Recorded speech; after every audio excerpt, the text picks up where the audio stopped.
Hello, everybody. Welcome into the Apples Ginos Fantasy Hockey Podcast, a podcast you come to when you're finally ready to take fantasy hockey seriously. My name is Nibbelink. I'm the creator of Apples Ginos, originator of the Zero G Draft Strategy, and this podcast, Blake and I are going to talk about some of the biggest hot shots and have-nots of the last couple of weeks. Let's get it.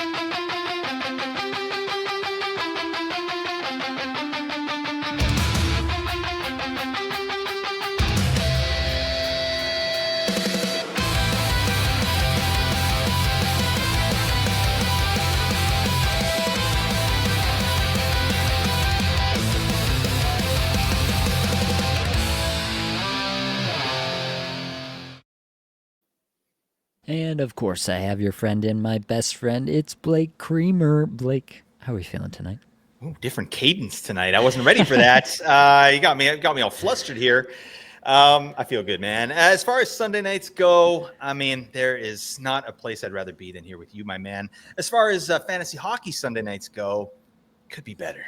Okay, I had a couple matchups in the balance, and my guys just crap in the bed here on Sunday, and that's fine. I've had kind of a good start, so a week like this was coming. But I think if all goes well, I'll win 2 out of 6 head-to-head leagues here, and that's not including my dynasties and everything, which I smashed.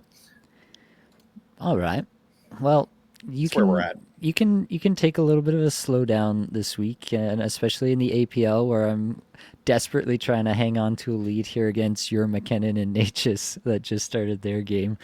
Yeah, I'm hoping and praying. I do have a decent lead, but nothing feels safe against those two. So we'll be monitoring that, I'm sure, and I'm sure Blake's face will tell all if they score while we're recording here. How funny would that be, man? You see like a Nate Groot Nibbelink crash out right on the screen here if somehow McKinnon and Nate just get the biz. I mean, I wouldn't feel good about that, Nate. That would hurt my heart. All right, Okay. deep down. So just know that. All right.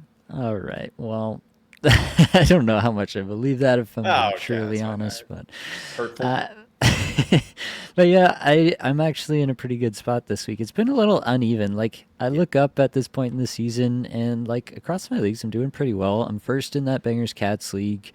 I'm 4-1 in the Experts Keeper League. I'm gonna lose there, but that's the only one I'm projected to lose right now. And like I said, I'm 4-1 there, and in that league, actually, I have Victor Hedman, John Carlson, and Thomas Harley, who all went out over the weekend, and Tyler Bertuzzi. And Connor Garland, who left this game here tonight, which we'll get to. But yeah, that was just a crazy weekend of just losing guys left, right, and center. So that's how that league went. Otherwise, I might have had a chance there. And the other ones, it's looking okay at this point. So yeah, I mean, I'm 3-2 in content creators, looking like I'll take a dub there. I'm 3-2 in the Cupful tier 1, looking like I'll take the dub there. So yeah, like things are fine, but man, that APL, just that 0 sitting in front of the win column there for 5 straight weeks has just been really tough to look at. So I'm hoping that I can hang on against that McKinnon Natchez stack by the skin of my teeth somewhere or another. All right.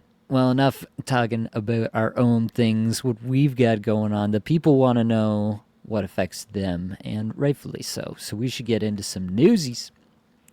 Let's start over in Los Angeles. Adrian Kempe secures the bag, signs an 8-year deal, 10.625 AAV. Is that a little bit hot for where you are at, Blake, when it comes to the value on a guy like Adrian Kempe, or is this fair value to you? I think it's fair. It's such a weird landscape out there financially for the NHL because of the cap going up. Like a deal like this, 2 years ago, you're like, oh my God, but this seems absolutely reasonable. I feel like teams are just going to sign their starters now. And if the player wants to stay there, they're going to get it done. I think it's a steal. Honestly, this guy's having a great season, and they need players like Kempe there to keep that offense humming. Tend to agree. He's 29 years old, so that might have been a reason why you might have thought that they might be able to get something done a little bit cheaper. But I agree. In the end, like, who was LA going to get that was going to replace anything that Kempe's brought to the table to them for the last number of years now? It wasn't out there on the market. Dodger Demko over in Vancouver is week to week. Blake has the note in the show notes. I hate it here. Fair It doesn't seem like this injury is related to anything It never prior. Like, is. yeah, It's a it's new just injury. Yeah, his every pinky single toe. time. Yeah, his pinky toe was just janked. That's what I heard. So anyway, Thatcher Demko week to week. Hopefully that's all it is, and he's able to come back. Kevin Lankinen, not a bad look in the meantime. Connor Garland, as I mentioned, was injured in this game and didn't return. No update, but hopefully we'll get some more news there. Jared McCann is now close to returning. The Kraken sent Ben Myers down to the Firebirds, which could be a correlated move, so keep an eye out for Jared McCann returning to your lineups.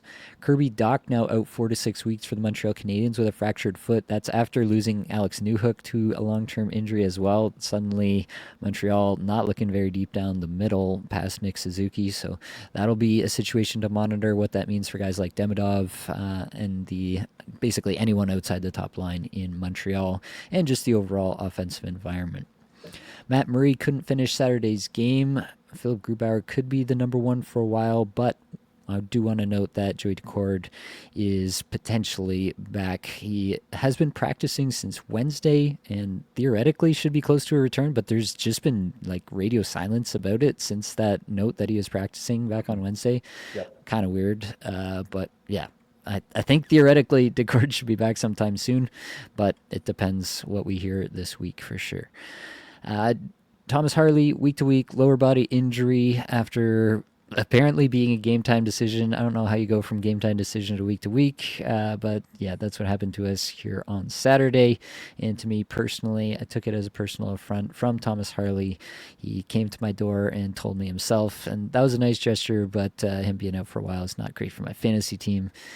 The only good news there for Dallas, Matt Duchene, full participant in practice on Sunday, so he should be close to a return. It was Duchene again. That's right.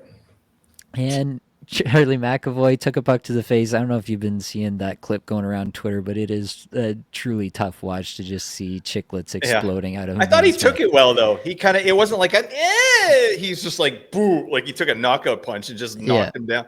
Yeah, Yep. that was rough to see. Yeah, as far as it goes, like as far as taking a puck to the chops goes, like that's about how you want it to look in slow mo replay. So good job there, Charlie Nice work. Yeah, McAvoy. very good.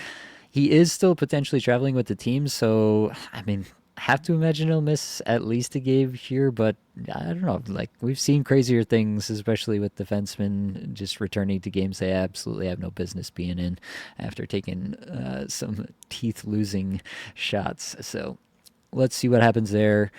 It also matters who's power play one. You could see some different options there in Boston. They also lost Victor Arvidsson, and he's actually going to miss some time with the lower body injury. So that really does open the door for a lot of different configurations of this Boston Bruins power play. So you do really have to keep your eyes open. Hampus Lindholm is the most likely player in my mind, but again, if McAvoy is traveling with the team, it might only be like a one game situation. So I don't know if I'm like rushing out to grab Lindholm in case McAvoy just comes right back with a cage on and is good to go. Heading over to Minnesota, we have Vladimir Tarasenko day to day, and Ryan Hartman left this game here on Sunday night and did not return as well. So that might throw a wrench into some potential streaming plans with Minnesota's 3-game 3-off night scheduled this week. Something to keep an eye on there in Minnesota. We'll hopefully have some more information on Monday. Tyler Bertuzzi, as I mentioned, missed a game here and is now day to day. So yeah, he's been a little in and out, and that's a little bit worrisome. In and out, the old in and out. A little bit, little of the old in and out. Tyler Bertuzzi. Yeah, that's a little bit worrisome. Like that starts to feel like something that might like be a maintenance thing, and it might be something that might actually start to hinder his production as well. So a little bit worrisome, but for now, you're just gonna see where it goes, and you're probably gonna play him when he's back, and hopefully it's not something long term or kind of lingering in the background. Dougie Hamilton joined practice on Monday, could return soon, will travel with the team. So that means no more power play one for Luke Hughes, right? Oh, wait, no. It means no more power play one for Simon Nemec because Sheldon Keefe, like, absolutely hates us. Like, that's the only explanation at this point. What he's done to Timo Meier over the last number of years and what he's now doing to Luke Hughes, this makes absolutely no sense. Stop it now, please, God. please. Let's move over to Tampa. Victor Hedman missed both Lightning games on the weekend. They could have used him. Anthony Cirelli still missing as well. They could have used him. Could return Wednesday, according to Cooper Cirelli, that is. We don't really have a firm update on Hedman yet. So that should stabilize things a little bit more for the Lightning, but they are not the deepest team, especially, I mean, I was going to say especially up front, but then I thought about it, like, can you name the bottom pair defenseman on the Lightning right now? Like, I think that should be like a trivia game for all true NHL fans right now.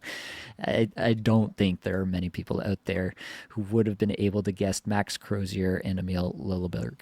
So there you have it. John Carlson missed Saturday's game time decision on that Saturday with an upper body injury. Did practice on Sunday, so we should see him back sooner rather than later. And as I mentioned, Joey Decord practicing since Wednesday should be close to return theoretically. But yeah, your guess is as good as mine at the end of the day. All right, Blake, anything to add there, or did we get through it? Got through it, buddy. Epic Newsies. Appreciate you. All right, let's dig into some hot shots then. Right off the top, we got to talk about Jason Robertson, mostly because this was a guy that I was super high on, and he's got 6 goals and 10 points in his last 5 games.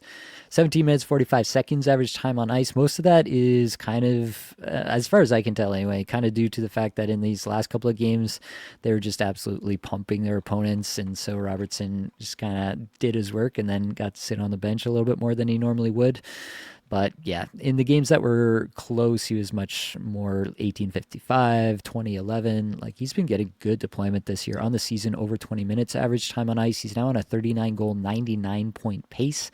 And on the season, he ranks first in the league in both individual and on-ice expected goals for per 60. How high is the ceiling for Jason Robertson? It's J-Rob's world. We're just living in it. Oh, yeah, he's back. This is amazing. I mean... yeah, we gotta this is a good little stretch, but we did talk about him on our Buy Low show. I did a Buy Low show a week ago talking about J-Rob and the underlying metrics and what he was bringing to the table, and it's all come to fruition here this week, which is really nice to see. Obviously, this is a big time pop off week. 10 points in 5 games. We don't expect that. We don't expect Hatties every night, right? But one thing I do expect is this Dallas power play to keep on trucking. They are unbelievable out there, right? That's something that we talked a lot about in the offseason. Just at least me personally, like how excited I was about that with Glenn Gulletson coming here. Obviously, he had the reins in Edmonton when the Oilers had that epic power play performance that year. So I know Gulletson's not in charge of the power play here in Dallas, but he's obviously kind of overseeing some things there, and it's just been great, right? And Miro Heiskanen's been unbelievable quarterbacking that as well. But I don't see why that power play is going to slow down. So, yeah, if they continue to kind of be mid at 5-on-5, I think that power play is still going to be cooking, and that's where J-Rob's getting the biz. Oh, my God, 11 power play points already in just 19 games. He had 19 power play points all of last year. Yeah. Okay? Like that's huge, right? And not to mention, like, he's getting a ton more ice time. You did mention that his ice time was down a little bit, like just under 18 minutes in the last 5 games. But before that, he was popping off at well over 20. So the neat thing about Glenn Gulletson as well is he seems comfortable playing these his top guys big minutes. Guys like Mikko Rantanen is someone who we were concerned about going into the season. He's getting the 22-minute treatment, which was not expected, and J-Rob is as well. So yeah, it's all that to say it's really exciting stuff. 99-point pace, I can see it. We've got proof of concept here. This guy got 109 points. Okay, in 2022, 23, it's in his bag. I think if it keeps going this way, I think a 90 to 100 point season is almost assured. Yeah, I mean, it looks that way to me right now. It's one of the reasons that I was so interested in him at the beginning of the season, because the ceiling to me was so high with this player that I saw, the path that he could be this guy who ranks very close to the top of the league in all the metrics that we really care about here at Apples and Ginos. So I think that's really coming to fruition. I will note, 99-point pace, and he's rocking a 59% IPP. That would be the lowest of his career by almost 10%.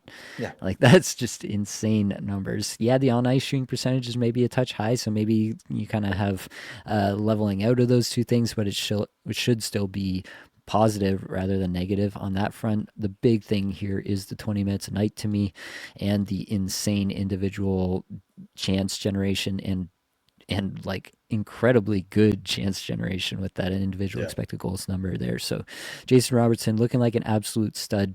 Would not surprise me if he cracks 100 points on the year. Definitely 90 points in the projection as of right now. Jonathan Drouin is one I want to talk about. They have a game ongoing. I don't think. Do we have any points there for Drouin? I think Not it yet. was no. It was 1-0 Islanders, but it's not a Drouin point there. So prior to this, I don't know how many people are noticing this or have this in their minds, but he has 2 goals and 7 points in 5 games going into this here. 18 and a half minutes. He's still not shooting, 315th in shots per 60, but 63rd in individual expected goals for per 60. So when he's getting the right shots, he is taking those ones. And 70th in on ice expected goals for per 60. He's on a 14 goal, 68 point pace with about 18 minutes average time on ice on the season. Honestly, like, I think he might be able to kind of approach those numbers 60, 65 points, like really good streamer, maybe a little bit more even in some deeper leagues. I think Drouin might have actually found something that's kind of working for him at the moment. Yeah, I like that. And it's been an interesting journey for Jonathan Drouin, right? Like definitely a bust in Montreal, never came to fruition. Did have a couple 50-point seasons, but nothing to write home about. Gets moved to Colorado, does have a decent stretch there. Like his first year in Colorado, 56 points in 79 games as a supplementary piece, right? And he got that off of big deployment and some power play deployment as well with a bunch of studs. Did a similar thing in injury-riddled year the next year. And then I feel like with the Islanders here, it's like he's relied on more as kind of a primary piece as opposed to a supplementary piece that he was in Colorado. But he has the confidence that he gained from being with Colorado and kind of getting off the schneid offensively, right? So I don't know. Maybe I'm just spinning a yarn here, and I like to do that, but we have to take note, right? This is a player that certainly is a premier stream when you're looking at Islanders at this point now, which I can't believe we're even saying. What? He's dual eligible there on Yahoo. The numbers under the hood, not terrible. I mean, obviously the shot and chance generation, we know about that, but he's definitely more of a facilitator. But his IPP is pretty high here with the Islanders compared to his last 2 years with the Avs. So that's kind of a nice piece there. I mean, he's got some reasonable pieces to play with in Bo Horvat, Barzal, the ass man, Emil Heineman, right? I mean, there's some bits and pieces here. So what do you think? What do you think about Palmieri moving forward? Like, right, or Palmieri, Jonathan Drouin, he's on a 68-point pace. What do you think is realistic? I think he can approach 60. Lately, he's been playing with Barzal and Holmstrom at even strength, but he is like a fixture on that top power play. He definitely is a primary piece on that power play, which is definitely different than like in Colorado, where he was like, oh, yeah, he's still Yeah. on the ice, isn't he? Everything's revolving through the same 3 guys that it always does on the Avs Yep. power play, and Drouin just happened to be there. So yeah, it's definitely a different setup, and he's benefiting a little bit from that on the power play and getting some real actual contributions there. Matthew Barzal has 5 points in his last 5. Horvat has 8 in his last 5. So yeah, like I think just generally the addition of Matthew Schaefer, it's just meant that the Islanders are a much better offensive environment than anybody really envisioned at the beginning of the Yep. year. And Druin is a direct benefit of that. And he's part of the solution. Like he's not just riding the coattails here either. So I like to see that. And I think, yeah, he can do 60 points this year. That wouldn't shock me given the early setup, the amount of ice time he's getting, all of that. I think that 60 points is probably about where I'd put the projection rest of the season at this moment. Christian Dvorak is next up. This is the highest scoring Philadelphia Flyer of the last 5 games. A little bit of fun trivia for you there. Very He's, fun.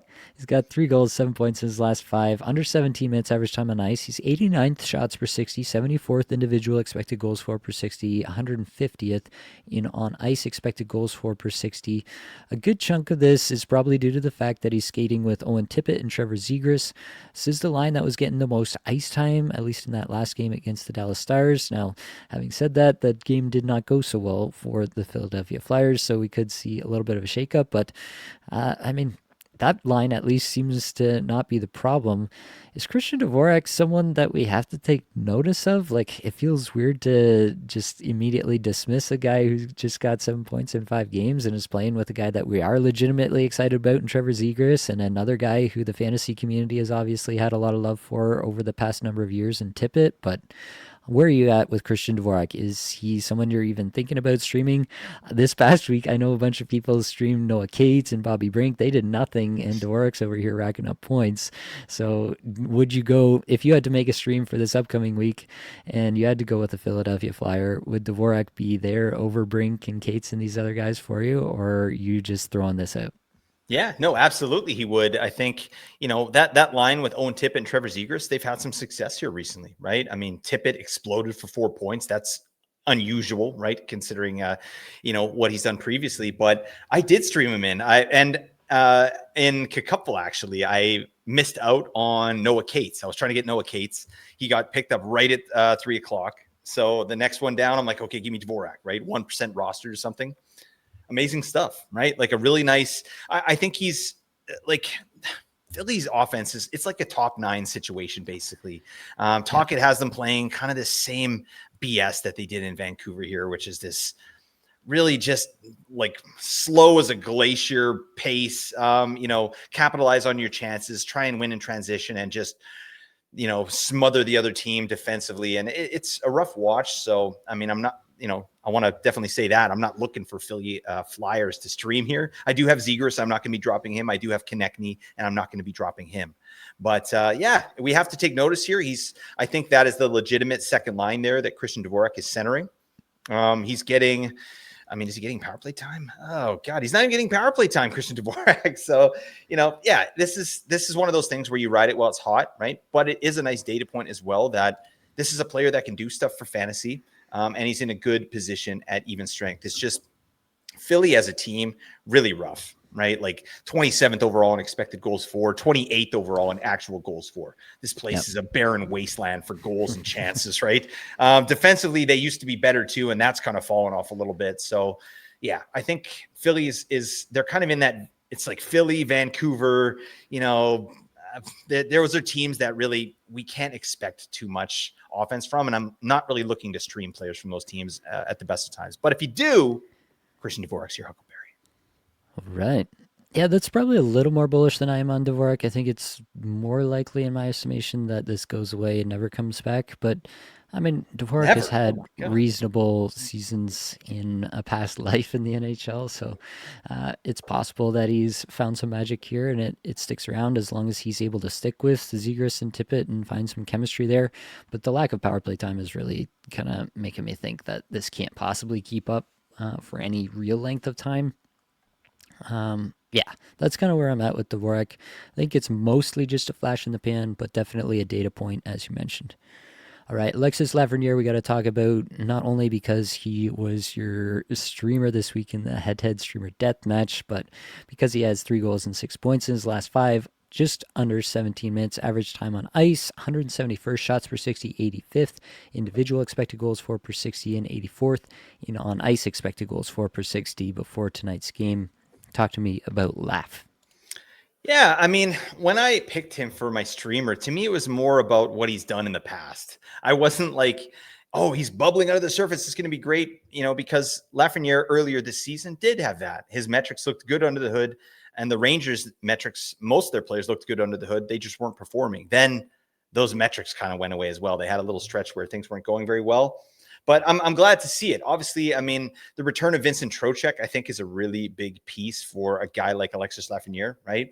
Trocheck takes all that defensive responsibility. He takes all that responsibility of connecting the defensemen to the forwards, right? And players like Artemi Panarin and Lafreniere can kind of get the biz. They can skate around and set up plays. And Lafreniere he's no muffin out there. Like, he can clearly hold his own with a player of the talent of Artemi Panarin. So, yeah, all that to say, I think we're still in a holding pattern with Alexis Lafreniere. It's not going to be a season where he does pop to a level where we're like, yeah, it's a true breakout.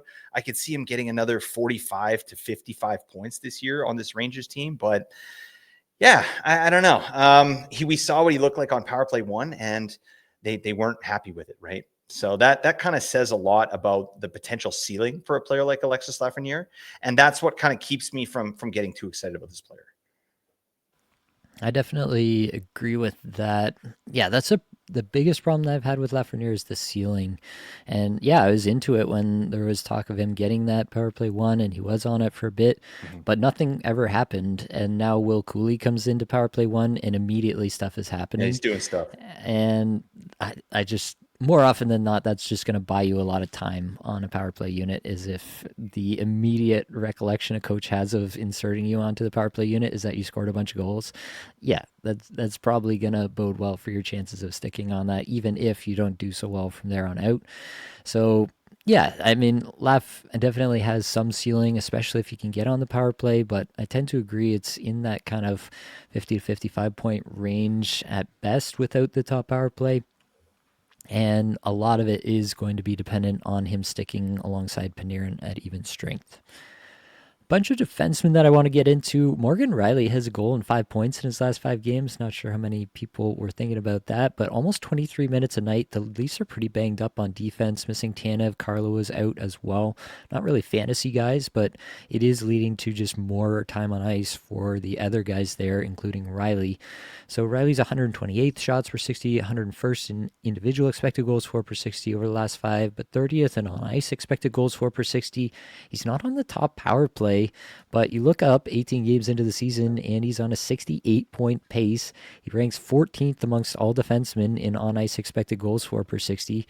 I told somebody earlier this week that I would probably drop Riley because he's not on the top power play, but like, is he just one of these guys who's just going to accumulate points and skate a bunch of minutes, and we actually have to kind of keep that in the back of our minds?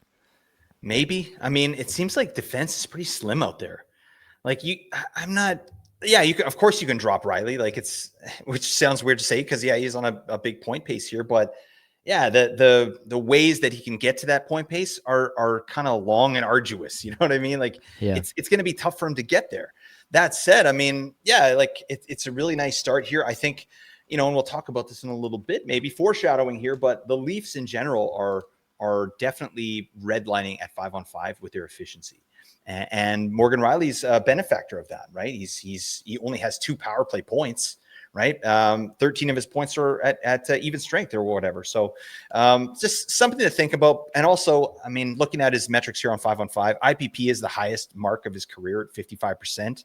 Okay. And his shooting percentage, highest mark of his career, 12.5%.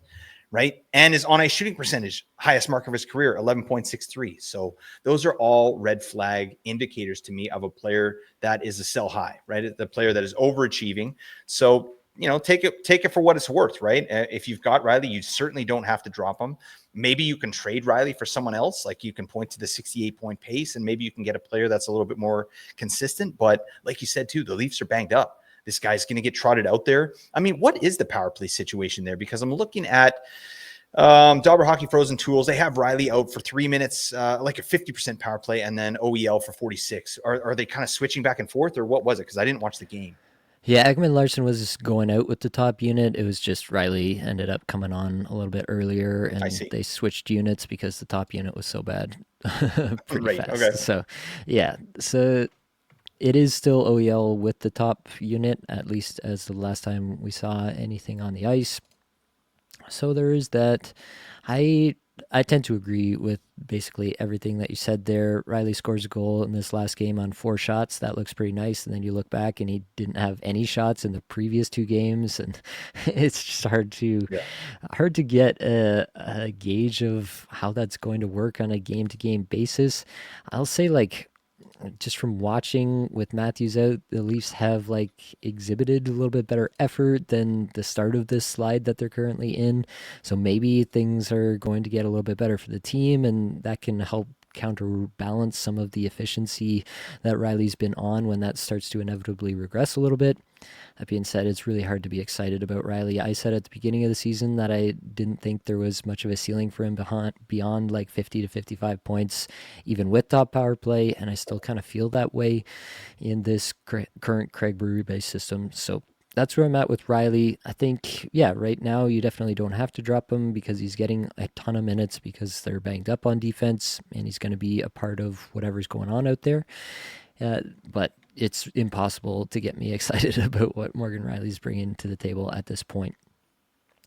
A guy that you might be able to get excited about is Shimon Nemec, 4 goals, 5 points in his last 5 games, has been skating about 23 minutes, 45 seconds a night, 89th shots per 60, 35th individual expected goals for per 60, 23rd on ice expected goals for per 60, crucially getting some top power play run there in New Jersey, as we mentioned. Shimon Nemec, like, lest we forget, this was a very highly touted offensive defenseman in his draft year. People were very excited about what he might be able to do at the NHL level. He has not been a coach's favorite. He has been a little, shall we say, careless with the puck at times and not turned himself into a coach's favorite through his early play in this league, but still a very young player. He's just been absolutely buried behind Dougie Hamilton and Luke Hughes. Gets himself a little bit of a showing here and does show out with it. So is there a world in which Shimon Nemec is anything more than a last-ditch streamer this year, Blake? Yeah, I mean, this year, sure. I think like the injury to Dougie Hamilton really made a big difference here for Shimon Nemec, right? Like the fact that he's getting over 20 minutes and well over 20 minutes, like in 3 of the last 4 games, he's played 26 plus minutes. So that says a lot to me about the coach's confidence in this player. And you don't give that to a guy who's not playing on the right side of the puck, right? He's obviously doing a lot of the right things out there. He got power play 1, like a 77% power play share last game. That's wild stuff. So I feel like you said, this showing that Nemec has had here, I think it's going to buy him some time. I think that what we really want to see as a data point is what happens when Dougie Hamilton gets back. If Nemec's minutes go back down to like 16 to 18 minutes, then we know, okay, yeah, this isn't his year. Right? He's not going to get that opportunity. But if Dougie Hamilton comes back and Dougie gets the 18-minute treatment and Nemec is up around 22 minutes in power play 2, yeah, I'm interested. I think we're looking at kind of a Thomas Harley clone, right? Like Thomas Harley on power play 2 clone, right? Like a guy that could get 50 points. I could see that, right? I'm not calling that, but this is a player with the acumen and the talent to do so. And it's not every day a defenseman gets a hat trick, right? It takes a special player to do that. And I do think Nemec has a really bright future. I'm wondering if he's going to be stuck behind Dougie Hamilton and Luke Hughes here in New Jersey. And I think we'll find out soon. Agreed on that. Definitely a big time watch list player at the very least right now. Last one in the hot shots is Artyom Levshunov. He has 5 assists for 5 points in his last 5 games. It actually goes back a bit further than that. If you go back, 9 games? He's got 8 assists in his last 9 games, so he's been doing this for a hot minute. I mentioned when we talked about him on the Waiver Wire show there this past weekend that the ice time was looking like it was starting to tick up, and then on Saturday, after we had that conversation, he skates 21-34 in a very close 3-2 game, has another assist, has 4 shots, couple of hits, 4 blocks, starting to do stuff, Artyom Levshunov. He's been racking up points. That power play is working, as we mentioned, and I'm starting to feel it with Artyom Levshunov. I've thought that he was a pretty solid prospect, maybe not like the elite of the elite offensive prospect, but definitely good enough to make it work. Had some really good seasons there at Michigan State. So where's your feeling at on Levshunov? I've been a little bit higher on him, I feel, kind of through the offseason process than you were, Blake. So I'm interested to see if your priors have shifted at this point or what your take is on him. Obviously, the situation is looking pretty good, but what do you think might be a realistic case for Levshunov's projection this year if he starts to keep up somewhere in this range of power play 1, 20-ish minute treatment? Yeah. Well, first, I'd love to see it. I mean, with players like this, I think there's a couple types of players. Like ones you can sort of set your clock to and be like, yeah, no worries. That player's going to get X amount of points every year, right? And then there are young players like this who we're still learning about, right? And you kind of have to look week to week. You really do. And what a week we have upcoming here to pick up Artyom Levshunov, right? Chicago has 4 games, all on the off nights. Like this guy needs to be added for your week and to see what happens, because like you said, my main concern, it's first off, the production's very nice. That's great. But the time on ice, not great. I don't like that. I want to see, Yeah, that Jeff Blashill is giving this guy his blessing to be out there, putting him out there in important minutes, right? And he has, like you said, 21-34 in his last game there, and he filled the stat sheet. That's what you want to see, and that gets me sort of excited about this player. I don't care who it is, Sam Renzel or Artem Levshunov. Like, I want the guy that's going, and right now it's Levshunov who's going. I think Renzel should be rostered this week too, most likely, but he was healthy scratch the other night, so yeah, like you got to check that. I think Levshunov's the guy to own. And I like the periffs, and let's see what happens. I think as a rookie, I still like, I've watched some games with Levshunov, and he just looks sloppy to me. He looks like, yeah, he's kind of all over the place. He's unharnessed. You know what I mean? Like, what do they call horses that are like, he's like a wild horse. You know what I mean? He's out there, he's just bucking around, right? You got to get on this guy. You got to break him. You know what I mean? But when he's going, yeah, he looks really good out there. So I like the environment there, especially that power play exposure in Chicago. You know how I like the Chicago power play, and he's on it. So yeah, all that to say, I think, if he keeps going, I could see a 40 to 45 point season for Levshunov this year, and I would feel pretty good about that. I think that would be a very successful rookie campaign for him. Tend to agree. Couple of quick stats, obviously in limited minutes, including power play 1 stuff, so take it with a little bit of grain of salt, but individual expected goals for per 60 at 29th amongst all defensemen in the last 5 games, 33rd in on ice expected goals for per 60. So decent numbers under the hood there. Oh yeah. All right. Well, I should mention the Patreon supporter tier, $2 a month gets you Apples Ginos Patron League eligibility. Get on that wait list. Maybe we can get you a team yet this year. If not, you'll be in line for next year right away when the new season comes out. Apples tier, $8 a month gets you that APL eligibility. Also gets you access to patron-only Discord channels, patron-only live shows, gets you access to the show notes, like the show notes for this show here and the Waiver Wire show. Also gets you access to the Apples Ginos player evaluation tool, which looks a little something like this, showing off some Matt Coronado here and how his underlying is just not looking too shabby over the last little bit. Obviously, the results not quite as hot, but something to look at for sure. All right, Blake, are you ready for some have-nots? Let's do it. All right, the have-nots. Have to start with Calgary here. Nazem Kadri, Jonathan Huberdeau, Mackenzie Weegar. It's just nothing doing at this moment. Kadri has no points in his last 5. Neither does Weegar. Huberdeau has a single assist. All these guys getting big minutes still. Kadri's 24th in shots per 60. Weegar is second amongst all defensemen in shots per 60, 26th individual expected goals for per 60. Kadri's down 129th in individual expected goals for per 60. And the on-ice stuff, Kadri's 109, Huberdeau's 74th, and Weegar is 83rd. So that's like not terrible, but not great, especially for Weegar. Overall, it's just such a tough environment for Calgary. They are struggling so hard to score in a league that seems to just be trending more and more and more towards game-breaking shooters and guys who can beat goaltenders off clean looks. And that's how you have to score goals in today's NHL. It just feels like Calgary has 0 of those guys on this roster right now, and that's a really tough place to be. And I don't know. It feels like it's going to be an uphill battle all year long for Calgary. I still like Kadri, especially as a player. I like Weegar as a player too. I'm worried about that power play deployment. They've been kind of showcasing Rasmus Andersson, I feel like, a little bit here. After Andersson inevitably gets dealt at some point this year, then is it Zane Parek's time to shine and Weegar just kind of never gets a sniff all year long? That's kind of the worst case scenario for Weegar, and I think it's a fairly realistic one. So even if he is second in amongst all defensemen in shots per 60, he might still only score like 30, 35 points when it's all said and done at the end of the year. And is that enough for him to really be doing much for you? I mean, he's probably still better than replacement level at that point just because of his peripherals, but it's not what we had hoped, at least for Calgary. There was some indication that it might be a tough year for them to score a bunch of goals, but this is probably worse than anybody thought. Yeah, I mean, you look at Calgary's numbers here, it's pretty harrowing, right? 23rd overall in expected goals for, but 29th in the league in actual goals for at 5-on-5. Gross stuff. I mean, one thing they can hang their hat on, excellent defensive team, right? They're actually their expected goals against best in the league.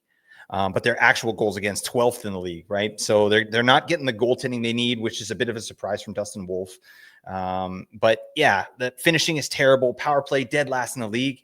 there's not a lot of hope in terms of fantasy and offensive production that's potentially coming. So I'd love to sit here and be like, yeah, these guys are going to bounce back. But when you dig in on what's going on in that team environment, it's hard to say that. Like Nazem Kadri is a player that we're pretty high on, right? Like he usually generates shots and chances at a pretty elite level. I mean, last 5 games, like you said, 129th overall in individual expected goals per 60. That stinks, right? That's not going to cut it, Nazem.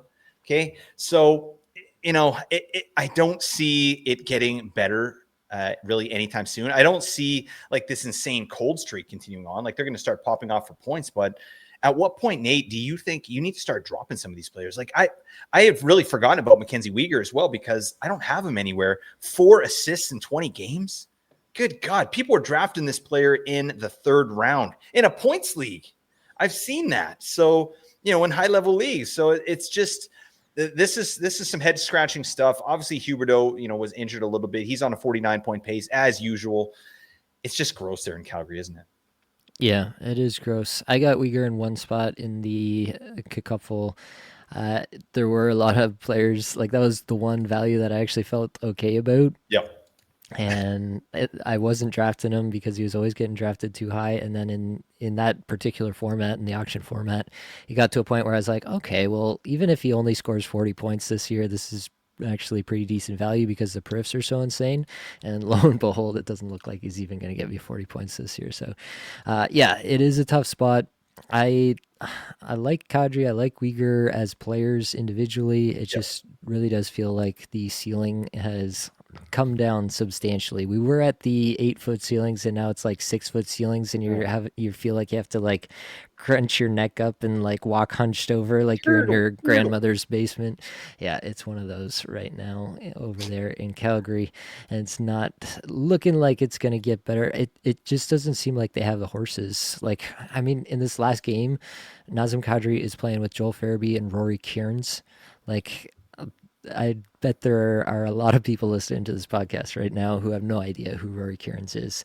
And fair enough, because that's not a player that you really need to know to play fantasy hockey at any point. So, yeah, that's just the situation in Calgary right now. And it feels like more likely than not, they're going to pack it in on the season, start dealing players, and it's just going to get uglier and uglier as the season goes on.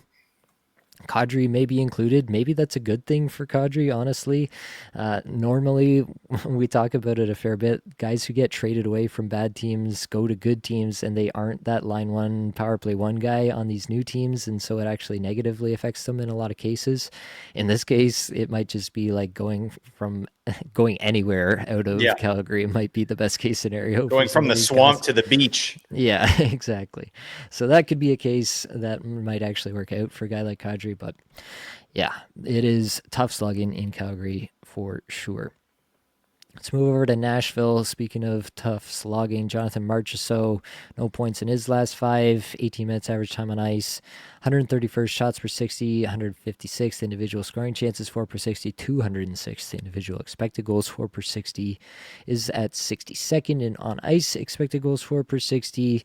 I mean, none of this is looking good. He's on a 20-goal, 31-point pace now on the season. Yeah. It's really tough to get excited about this. Playing on a line with Stamkos and Eric Holla, playing on a power play unit with Stamkos, Michael Bunting, Matthew Wood, and I believe he was on the Blankenberg side of that. Yeah, it's a weird situation. It's now a 1A, 1B power play situation. It's getting worse there in Nashville as well. And so again, it's a spot where I'm not convinced that we haven't just seen the best from Marchessault in years past, and like he is a little bit kind of past his prime at this point. And also, the Nashville situation is one of the worst in the league as well. Yeah, it really is. I mean, going from bad to worse, I don't know who's worse, Calgary or Nashville, but they're both, again, barren wastelands for offensive production, right? It's so weird to me that I remember a couple years ago where like Marchessault, Stamkos, Brady Shea going to the Preds were like, they won the offseason. This is incredible, right? But I mean, it just goes to show there's so much more involved in like the nuances of hockey. You can't just be like, he's good player equals good team equals goal scoring. No, right? Like you have to have the right people doing the right playing a role on that team. And I feel like there's a lot of the same kind of player on Nashville, guys like Marchessault, guys like Stamkos. I mean, they're older. They're not the most fleet of foot, right? So Nashville went from a team that was like kind of a pace team when they played the Canucks in the playoffs there to trying to be a pace team with guys that don't play a pace game, right? If that makes sense. And it's just not been a good marriage for Marchessault, Stamkos as well there in Nashville. And it's never a good sign either when they're already being talked about in trade rumors. Like, if things keep going this way, Marchessault is going to get traded. Stamkos is going to go over here. People are kicking tires on these guys, right? I don't think that Marchessault is past it. I don't think that he's past his prime and can't. Well, I'm sure he's past his prime, but that he's still past the point of being relevant for fantasy hockey. I think that the team environment that he's on is really the problem. Same with Stamkos. I don't believe that Stamkos is a guy that's just past it. I think that he still can contribute, but they're now players that need a certain type of guy to play with. They need a certain type of system to kind of accentuate what they do well. And so what he does well is get into position and put the biscuit in the basket, right? Forechecking, like he was big in that in Vegas. I mean, it's just hard to get in on the forecheck there in Nashville because they don't have the speed. So I don't know. All that to say, I don't expect Marchessault to start popping off. Like, I was never excited about him going into this year. I'm certainly not excited about him now. I think he's a drop. Like, if you have him on your team, certainly this week, you got a one game Marchessault, like, see you later, buddy. There's zero reason to hold Johnny Marchessault on your team for this upcoming week. Agreed on all counts there. Let's move over to the New York Rangers. JT Miller is on the list for us here. Miller had 1 goal only in his last 5 games heading into tonight's contest. 20 minutes average time on ice, 323rd shots per 60, 241st individual expected goals for per 60, and 81st in on-ice expected goals for per 60. In this game here tonight, I was just checking on Natural Stat Trick, some of the game stats that they had up there. He only had 1 more shot in this game, 1 scoring chance for. The on-ice stuff looks atrocious at 5v5, 10 minutes, 13 seconds. He has 6 Corsi for, 13 against, 31% there. The on-ice expected goals for, 25%. Gets absolutely caved. The other line, the Panarin, Lafreniere, Trocheck line is up at 60% in those kind of metrics, so they're doing their bit, but the Miller line is absolutely getting toasted against Detroit here. I don't know what the matchups were there, so maybe they were playing against that Larkin line, and that's a tough ask for anybody, but that's why he's the captain, right? Like, that's why he should be able to handle those minutes and come out at least even against the best that any team has to offer. So it's been a rough go the last little bit. I don't know if there's something that's going on with JT Miller at the moment in terms of an underlying injury that would explain a bit of what we're seeing here. But what's your panic meter like on JT Miller? I know you're a little bit interested in him as a potential buy low earlier. Has that feeling changed at any point here? For me, it definitely has. I kind of agreed with your sentiment at that point, but at this point, I'm starting to worry that there is something going on behind the scenes, and it might not get that much better. Yeah, I think that's fair because the only thing we have to go on are the underlying metrics. And when I talked about him as being a buy low, the underlying metrics were good. Yeah. So, in the game since then, the underlying metrics are bad, right? Mm-hmm. And that's good analysis by me. But, like, we have to take note here. He's getting trotted out there in all situations. He's being put in good offensive environments here, set up to succeed, and he's not performing.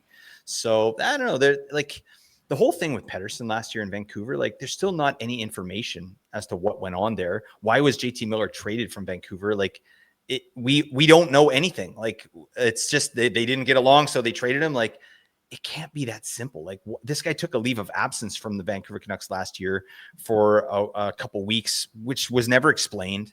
So I'm wondering if there is, like you said, to your point, there might be something going on with JT Miller here.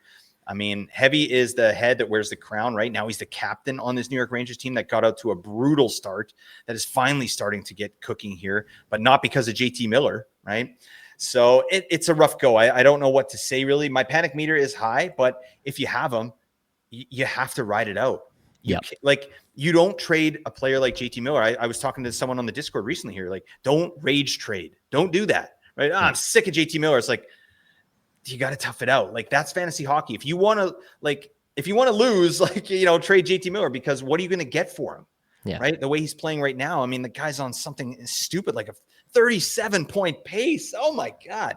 So yeah, you have to ride it out and trust the talent of the player. This is a guy that's got 100 points or, 2 seasons, big time periffs, great power play performer who's not performing on the power play, right? But we have to look at some of the positives there in New York as well. Like some of the other players are starting to get it going. Mika Zibanejad has looked better. Panarin is flying right now. So hopefully you were able to buy low on Panarin. He was the true buy low. The reason I went JT Miller is because everyone was talking about Panarin as a buy low because he was.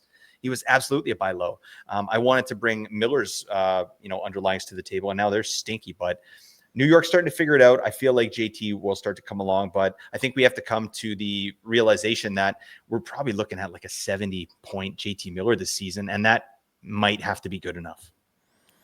Right. Gabriel Velarde is next up. 1 goal only for him as well in his last 5 games. Close to 20 minutes a night. 54th in shots per 60 and 68th in individual expected goals for per 60. 73rd in on ice expected goals for per 60. Velarde has not actually been a guy who generates a lot of shots in the current iteration there in Winnipeg. He's just kind of always been that guy, the Zach Hyman guy who like stands at the side of the net and just bangs the puck in at the end of the play. So for him to be sitting here and actually shooting the puck a bit more this year is actually kind of a nice surprise for me personally. So I'm actually still quite happy to roster Gabriel Velarde. It feels like the type of player that people panic drop as soon as they start to go cold, just because he's not like the name brand guy on that Yep. top line. But to me, he's just as locked in as anybody around the league on that top power play. His role is so significant. He complements Scheifele and Connor so perfectly, both on the power play and at even strength, that to me, I am absolutely locked in on Gabriel Velarde. He's still on a 64-point pace on the season, so it's really just some regression, I think, hitting for him, maybe even a little too much at this point. And I'm still plenty happy to roster Gabriel Velarde, maybe even send out a few trade offers for him. Yeah, I don't have too much to add there. His numbers at 5-on-5, pretty in line with what he's done historically, right? It's the power play where I think he has a little bit of positive regression on the way. His shooting percentage, he's usually very, very efficient on the power play. It just hasn't quite been there to the level it has been before in recent years. So I would imagine that comes back. His IPP is low on the power play as well, but the shots are still there, right? The on-ice shooting percentage, not terrible. Obviously, the Jets have still a wagon of a power play. They're 8th best in the league. So, yeah, buy low on this guy. I don't think it's going to cost you a lot to get him. And I still think we're looking at like a 70-point Gabriel Velarde at the end of the day, 20 plus power play points. He's going to figure it out. He's just had an inefficient start. All right, let's move over to Edmonton. Darnell Nurse has 0 points in his last 5 games, just under 21 minutes average time on ice. He's 87th in shots per 60 amongst all defensemen, 172nd in on ice expected goals for per 60, which is not a good number when you're playing with the likes of McDavid and Draisaitl a fair bit. He's on a 12 goal but only 29-point pace on the season. And I feel like this is why I don't ever want to roster Darnell Nurse in a points league. In a Cats league, yeah, obviously Darnell Nurse, he's currently 1.65 hits per game, 2.75 blocks per game. He does that. Yeah, for sure that's going to play in a Cats league, even as just a true banger. So that part I'm not contesting, but in points leagues where you actually do need some points from time to time for a guy to be worth anything, this is like the Walmart version of Mackenzie Weegar also having a bad season. And it's just like, it's so painful to roster a guy like this at times like this. That's why the reason I put him on here is I just wanted to like go back to a point that I was making in draft season, is like, these are the kind of guys that just don't have a ceiling. And why are we spending draft picks on guys like Darnell Nurse when you could be picking Cutter Gauthier there, you could be picking Leo Carlson there? Like, there are people to find out there who might actually change your fantasy season, and you absolutely know Darnell Nurse is not going to be that guy. And then you get a stretch like this and you're really questioning, why is Darnell Nurse on my roster? I don't have too much to add there. I just needed to get on my soapbox with this one, but add to it, Blake.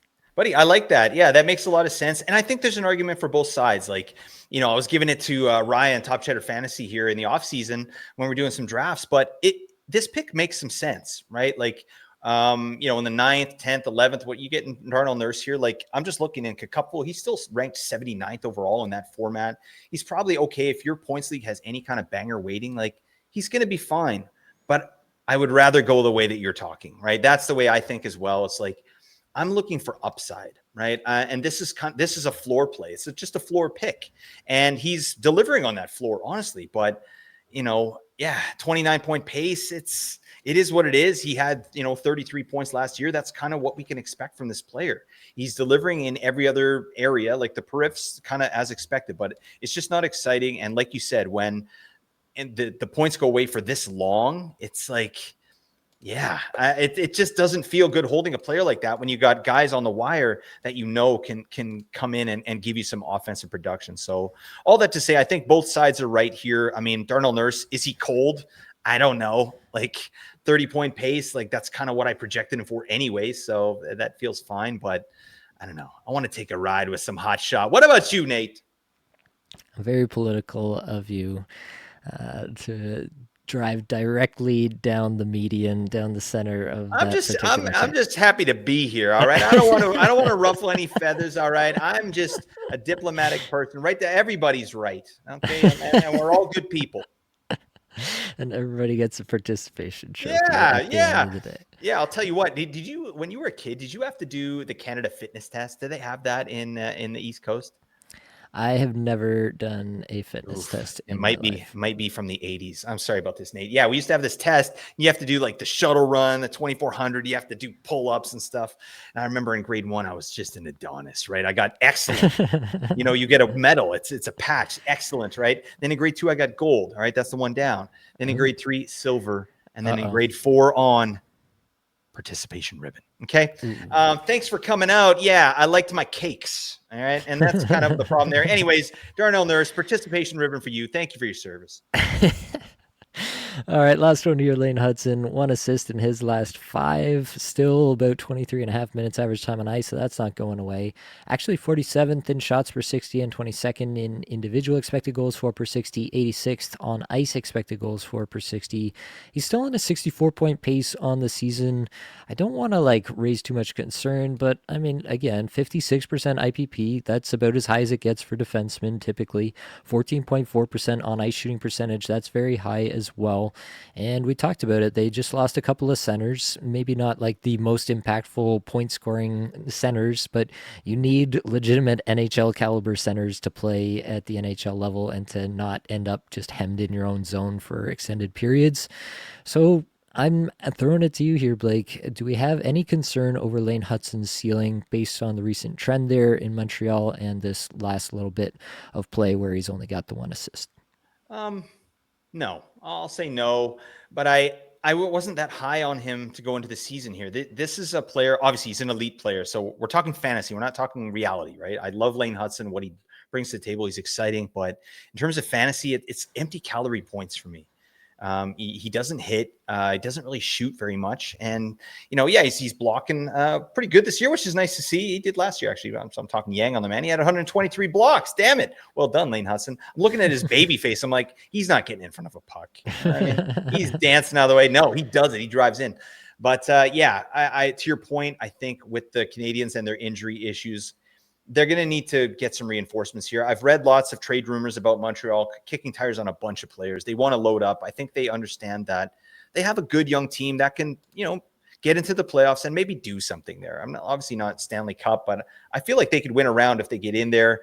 And Lane Hudson is great. I think coming off a season where you get 66 points in 82, you win the Calder, I don't know. The expectations are high, right? It's going to be hard to match that. Right now, he's on a 64-point pace. So if he got 64 after 66 last year, is that a failed season? I don't think so, and I think that he has a very good chance to get 60 to 65 points again, right? And that said, too, this year, his role on the power play, or not his role, sorry, his production on the power play, it's been pretty limited. He only has 3 power play points of his 14 points. So I think there's some regression that can happen there with the Montreal power play. They're 10th best in the NHL in terms of conversion. So he's just not getting in on those plays. So I think there's a good shot that he does get on more of that. His IPP goes up a bit on the power play, and now we're getting to biz. Yeah, it's a valid point about the empty calorie points. For context, in the APL scoring settings, in terms of average points per game, he's behind guys like Charlie McAvoy, Jake Wallman, Morgan Riley, Keandre Miller right now. So it is a little bit like that, where he can score at a 64-point pace, and it's still not elite Yeah. fantasy defenseman territory. So that's a little bit what you're getting with Lane Hudson, and definitely some of that might come back with some power play time. But it's not a major point, but if that takes off, 3 or 4 points over the course of the next little bit, like that's not insignificant. So Mhm. something to think about there, at least with Lane Hudson. All right, Blake, we got to keep this thing pushing. Let's get into the environment. Why don't you take us in on this one? You put together a few teams for us to look at under the hood. Yeah, for sure. Yeah, this isn't going to be a big segment here. This is something that I look at when I'm digging in on teams, basically the expected environment versus the actual environment. And I brought 4 teams to the table here just to sort of highlight that point. Teams that are potentially overachieving at 5-on-5 and 2 teams that are potentially underachieving at 5-on-5. So in terms of the teams that are overachieving, I've got the Leafs and the Sharks here, and I wanted to dig in a bit here. I've got some visuals over on YouTube if you want to check that out. These are from advancedhockeystats.com. It's a great paid website, so you do have to pay, but I get a lot of my information from there. It's Patrick Bacon, it's Jay Fresh from Twitter, so definitely check them out. But digging in on the Leafs here, you can see third best in the league in goals for per 60 at 5-on-5. So they're third best. That sounds great, right? Well, they're 17th best in expected goals for per 60. So that says to me they're finishing at a really high rate, right? I dug in a little bit more. They're 17th overall in shots for per 60, and they're 29th overall in power play percentage, right? So there's a lot of things here that I just don't like to see. It says very clearly to me that they're just being very efficient. And you look at some of the players that might be overachieving. How about John Tavares? How about Willie Nylander? These guys, their shooting percentage is pretty sky high. Matthias Michelli, when he's out there, he's popping off, right? Scoring more than he probably should. So I think that the Leafs as a team, like they've lost 5 straight, pretty ugly stuff. It's just interesting to me. I feel like they're treading water a little bit. I do think that this efficient production from their stars and some of the supporting players is probably masking a bigger problem underneath, right? Worst team in the league in goals against per 60 5-on-5. And like I said, power play 29th worst. That's showing no good. I'm sorry, Nate. But I feel like it's just a good data point that we know when we're looking at Leafs players, right? Maybe you're looking at getting off a player like Tavares, right?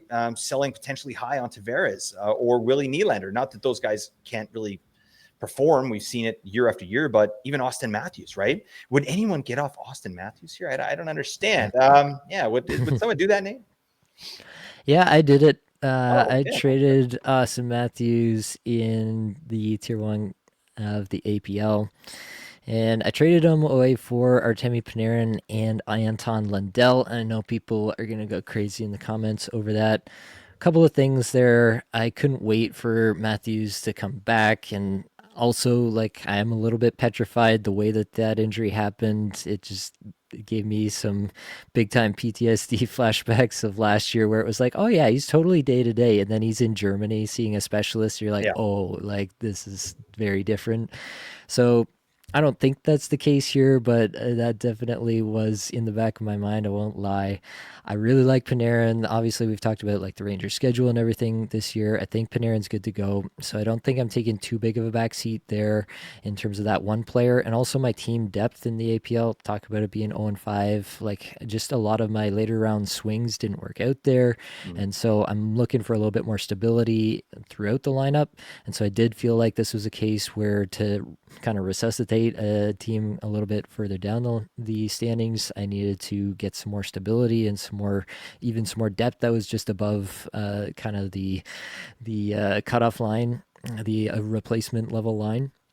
And I actually do kind of like what Lindell's been doing lately, and I think Florida's a team on the come up, which we'll get into here as well. So I made that trade. I am as concerned as you are about the Leafs. They've been a tough watch. I will say they looked a little bit better the last few games, but they are still like they're just very prone to making just horrific defensive plays like 2 or 3 times a game where like it looks like pee-wee defense out there, and like that was a hallmark of the Leafs for a few years, but like we're talking like it's almost like 10 years ago I now know. since we've been seeing stuff like this, and it just feels like I don't know what happened. Like last year under Berube, it was lockdown D. It was this like the same system, right? Like what has changed this year? It's a lot of the same players. The D core returned one for one. Every single member of the top six, they've dealt with injuries, sure, but yeah, it's really hard to explain at this point what's going on there. But I mean, they have to turn it around and quick. They're right now, if you look at the standings, they're only above the Buffalo They're Sabres in the below the standings. Canucks. Oh my God. So, That's shame. yeah, it's not a good look for it, at least right now. And I am concerned, even though I think they will kind of right the ship in terms of the wins at the end of the day. I think that the offense, as you mentioned, is probably overperforming. And for fantasy, that's what we're most concerned about. I'm pretty concerned about Leafs that I have on my teams right now. Yeah. Well, hopefully, like if you did trade Matthews, anyone out there, right? This kind of validates you a little bit, right? Like this team is not looking good under the hood. So it's just something to keep in the back of your mind. It's just another data point when you're making decisions. The San Jose Sharks are the other team I wanted to mention here that are overachieving, and not to the level that the Leafs are, but the Sharks are 18th overall in goals for per 60 at 5-on-5, which is great. But they're 31st overall in expected goals for. So this indicates to me a hot garbage environment for offense, right? They're doing it on the back of some amazing play by a generational player in Macklin Celebrini and some pretty good supporters as well, and Will Smith, Will Eklund, right? They're getting some good contributions there, but I mean, this team as well, they're 31st overall in shots for per 60, so they're not even shooting right very well. Yeah. So to me, it's very clear to me that like it's not going to be a surprise when San Jose's even strength offense falls off a cliff. I'm expecting that to happen. Macklin Celebrini can't carry the team the entire year, and it's a young team, and they're going to go through some growing pains, right? They had a hot spell, but I don't think it's going to go any further. But I should say it's just helpful to understand who's outperforming their environment, right? So we have a better idea of how those teams are moving forward. So yeah, anyways, I want to talk about some teams that are underperforming as well really quick here. Minnesota Wild and the Florida Panthers, as Nate mentioned there. Minnesota is 7th best in the entire league in expected goals for per 60. That was before tonight's game, but dead last in the league in actual goals scored per 60. That's crazy, right? And we knew they were having a hard time at 5-on-5. Well, dead last, right? They were really bad. I think they did get a couple even strength goals here tonight, so that's nice to hear.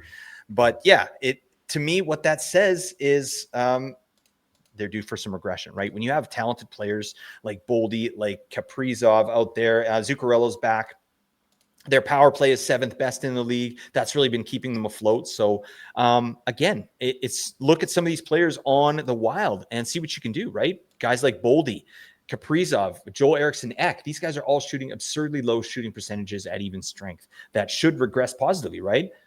So just something to consider. Look at that team environment and see what you think.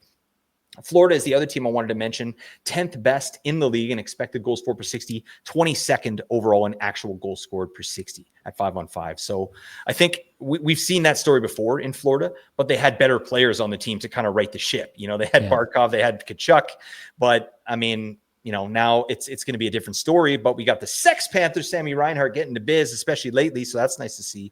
But a team's been pretty inefficient at 5-on-5 for a while now. It's been a slog. The style hasn't changed, and I think that they're going to get that back. And like you said, too, a player like Anton Lundell, that's a nice little piece there because I feel like that's a guy that is sort of figuring out his role here in this new kind of format of what the Panthers look like, right, without Barkov. And I think he's acquitted himself really well, and I think there's some good stuff coming for the Florida Panthers in general. Guys like Carter Verhaeghe, right? Sam Bennett. I still think there's a lot of value in those players. Mackie Samoskevich, even maybe if you want to go like a deep league option. I think those players have more in the tank, and I think the goals are going to start coming based on what I'm reading here. What do you think about that, Nate?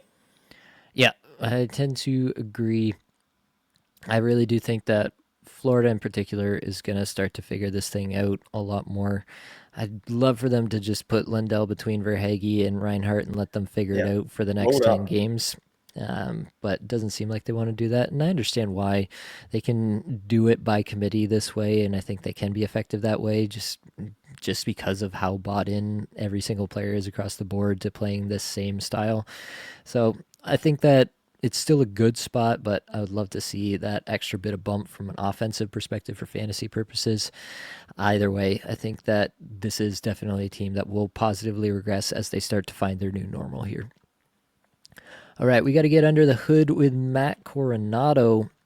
I talked about Calgary, obviously, and those concerns are still present with Matt Coronado, all of the team level concerns that we talked about. But last 5 games, Coronado's got a couple goals, 1 assist, 3 points. He's skating 19:26 average time on ice.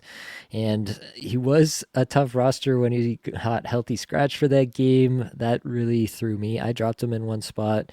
He has been picked up since, and I'm starting to regret that a little bit. I mean, at the time, I don't think I regret making that move in the moment because I needed somebody who was actually going to Yeah. contribute and give me a chance to win my week. But first in shots per 60, 11th individual expected goals for per 60, and 75th in on ice expected goals for per 60 is Coronado over those 5 games. So he's absolutely firing the puck. It looks to me just like a player who is still learning to be consistent on a game to game basis, still a young player in the league, mired in a horrible offense, but has also just truly been quite unlucky to this point. 8.9% shooting percentage, 7.0% on ice shooting percentage on the season so far. Last year, he shot 13.3% for context. He had a 10.6% on ice shooting percentage. A lot of the team level stuff is not different. He was playing with Backlund and Coleman, which is not really better than what he has been doing this year. He's been playing a lot with Huberdeau this year, which theoretically should be the best compliment for him as a passer to him being the shooter. 14% shooting percentage in college for Coronado as well. Was a Harvard player for whatever that's worth. Smart guy. So I like Coronado still. I think that this might be a little bit more of like a just realize that this is a really good player. Like we really got something here. It might not fully come to fruition this year. He might be a bit more towards the chucker side of things than like an elite level sniper who's both shooting a lot and scoring at 16% every single year. I don't think he's necessarily that guy, but I do think that he can be a guy who is a top level shot producer and generate enough. He might be a bit more in that kind of Kadri vein where the shots on goal are really high every year. Shooting percentage is a little bit on the lower side, but he can still get to biz that way. I don't know if this is the year that that's going to truly come to fruition, but I wanted to shout out what Coronado has done over the last 5 games because I do think it's gone under the radar. Anything you want to add on Coronado, Blake? Yeah, the only thing I think where you can get some value on Coronado, go pick him up in Dynasty. Go see if you can make a trade for Matt Coronado in Dynasty after a performance like this and the environment in Calgary. Maybe people are getting off him a little bit because, yeah, to your point, this is a data point. This is a guy that is cooking under the hood, and it's not the first time, right? But he, Yeah. like you said, he needs that consistency and needs a better environment. All right, last order of business. We got to recap, rather, the head-to-head streamer Deathmatch, and this one is still going on. It's not wrapped up just yet. It's pretty close, though. Basically, at this point, I think I would need Palmieri to get at least 2 more points. Probably at least one of those needs to be a goal, and we are well past the halfway point of this Islanders Avalanche game. So I think we're pretty much ready to call it. Blake will be up 3-2 after this. There's zero chance, no chance whatsoever that Palmieri scores 2 points in the next little bit of this hockey game. I'm glad we agree. Yeah, zero chance. Like it's impossible. Yeah, There's no, no chance. no, I that would can't never happen imagine on it. Earth. Yeah, and maybe in an alternate universe, but not here. All right. So that's going to be it. I had pulled it even. Blake went up 2-0. I pulled even 2-2. Blake gets this one. Obvious victory. Lafreniere, what can you say? Versus Tell my your Carl friends Palmieri. about me. And next week, Blake is going with the namesake Jackson, and I've got Ryan McLeod. So we will see how that one shapes up. If people made it this far, they should click the link in the description. Join the Discord community. If you don't mind, a little like, a little rate, a little review, a little subscription, All a that. little comment. All of that helps us out. But that is going to be all that we've got for this episode. Hopefully, it brought you some value. Helped you get a little bit better at fantasy hockey today. All the advanced stats you heard today came from Natural Stat Trick and 18 Skaters. Many thanks to Matt Creamer for supplying music for the podcast. And that's it, folks. Much love.